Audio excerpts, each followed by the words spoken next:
Questo che fai poi invece adesso un canto che ancora oggi si fa, infatti c'è una parasanta andai dal decimo corso, tu potete intendere questa gente del decimo corso. Ogni anno tu canta infatti tutto si impara strumenti si dessa via a conoscere, sia a primo parte in Tegresia, sia da Maria stessa vita e sta processione di scatto di stazioni.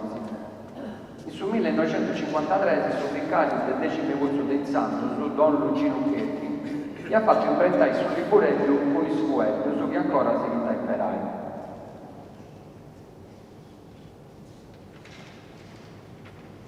Nosu è un scioperato che si fa intendere che sapremo parte, che si narra dialogo tra Nostra Signora Gesù, su prima di sa morti e passioni, che si canta questa cappella del suo crocifisso prima dei vestiti ai simula stazioni. Via Croce, decimo corso.